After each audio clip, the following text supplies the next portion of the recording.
Ó, Dirson Azambuja, acho interessante as entrevistas, às vezes se pesca coisas preciosas. Sim, sim. E quanto mais diferente, melhor, né? Gente, nas dicas, assim, procurar o diferente. Inclusive, se você puder viajar, ir para outros lugares, ou pelo menos ir para outros lugares dentro da sua cidade, lugares que você nunca foi, bairros que você nunca foi, fazer algo que você nunca fez, faz a sua antena de escritor levantar e você começar a prestar atenção e é fonte de inspiração. Algo que me inspira é escutar áudios que tenham relação com o que eu estou escrevendo. Por exemplo, se eu for escrever sobre uma cena que envolve fogueira, procuro um áudio de fogo estalando. Olha, que interessante. O som, não é? Ou a imagem, muito bom, muito bom. Crianças, outra dica para procurar inspiração. Lembrando, a musa da inspiração é da criatividade. Então não precisa se restringir à escrita. Então, é interessante você praticar, mesmo que não profissionalmente, não maravilhosamente, mas praticar outras artes. Então, pensar em fazer cerâmica, pintura, desenho, né? Mesmo que seja só por brincadeira, pode ser também se tornar um artista nessas áreas, né? Tem escritores que desenham muito bem, tá? Eis as graphic novels da vida, né? Então, você pode ir para esse lado, mas você não precisa se dar essa cobrança, mas é legal liberar suas energias criativas fazendo outras coisas. Eu tenho uma amiga, por exemplo, que gosta de escrever poesia e aí fazer uma pintura da poesia. Eu acho isso super legal, porque instiga várias partes do cérebro, da sensibilidade, movimento, um monte de coisa.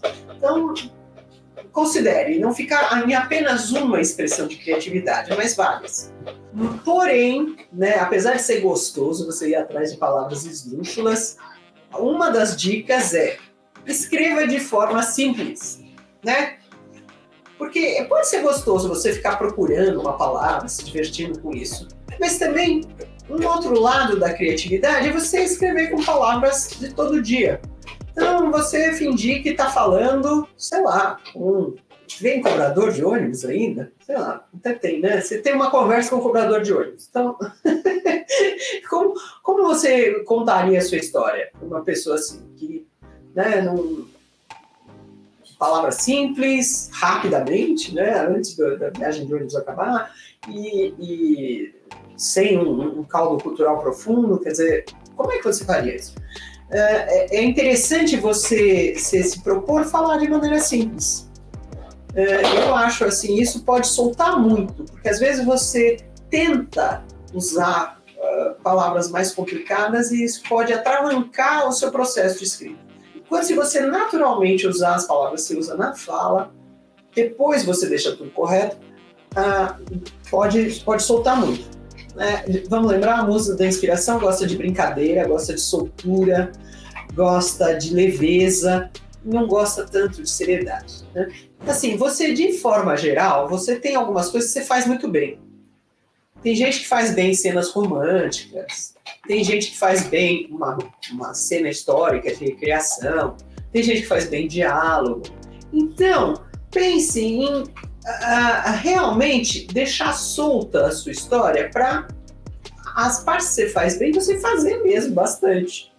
Né? Soltar bem. Tudo bem que você vai ter que equilibrar uma história não ser inteira só diálogo, mas de repente você pode fazer ela mais diálogo do que não, se você é bom nos diálogos.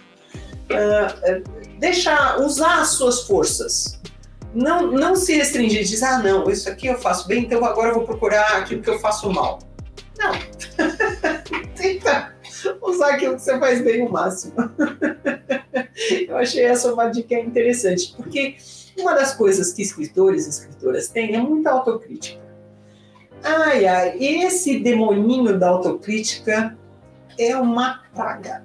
Aliás, uma das dicas é você ficar irritado com o demônio da autocrítica, brigar com ele, fazer promessas para ele, dizer assim, olha, você vai parar de me encher por um mês se eu escrever hoje X. Mas assim, ó, no demônio. Nossa, porque pragazinha dos infernos essa, né? É um demoninho desgracento. Então, esse demoninho, a gente precisa aprender a lidar com ele, saber que ele existe, ele sempre atrapalhar, então a gente precisa aprender a lidar. Um dos jeitos de lidar com ele é isso, você não levar ele muito a sério, você fazer conversas com ele, você pode até botar ele numa história, você pode, né? Essa praga aqui que está me atrapalhando, porém nunca deixar essa praga te paralisar, tá? Porque esse demoninho é mentiroso. Esse demoninho é movido a medo. Então saiba disso. Ele é movido a medo, ele está lá para te atrapalhar, querendo te ajudar, querendo evitar que você passe ridículo, mas você não vai passar ridículo se você escrever uma história e não mostrar para ninguém, então você pode escrever a história e depois você resolve, você mostra para as pessoas ou não. Então,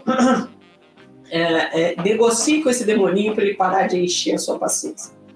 Tailon Santana, tem uma dúvida. Esses dias eu estava lendo e percebi que o autor da obra teve ideias iguais às que eu tinha feito em uma determinada situação.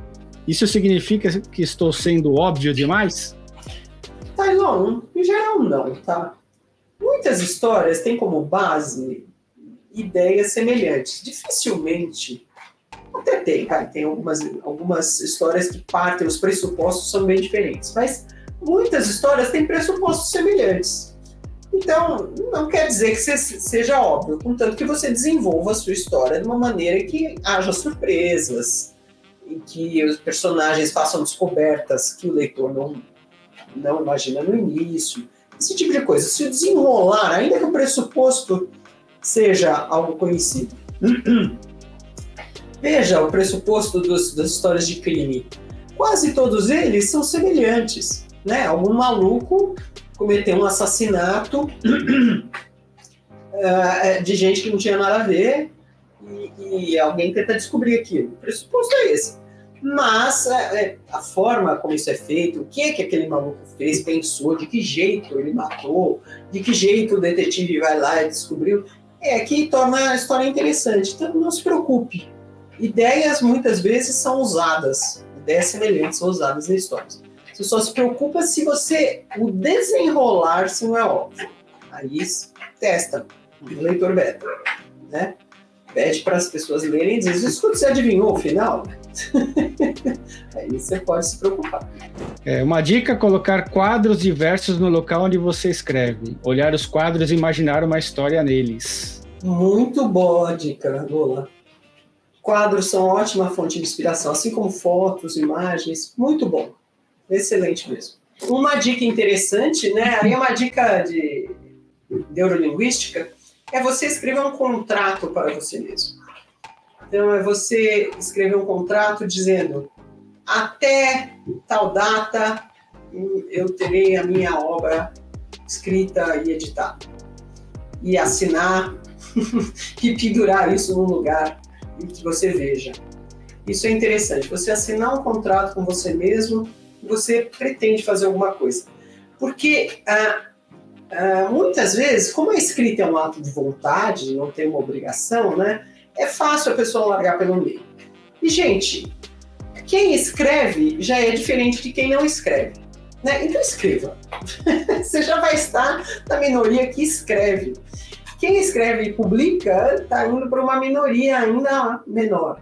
Então, entra para essa minoria e preocupe-se com as outras coisas depois, tá?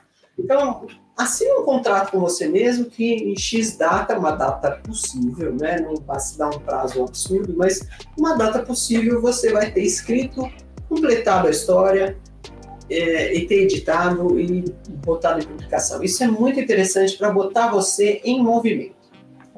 Olá, eu sou a Laura Bacelar. Eu presto vários serviços no mercado editorial. Eu ajudo autores a tirarem dúvidas com consultoria, eu faço mentoria para quem quer escrever livros de não ficção e eu faço leitura crítica com viés editorial. Se você tiver interesse, veja os meus dados de contato aqui abaixo desse vídeo.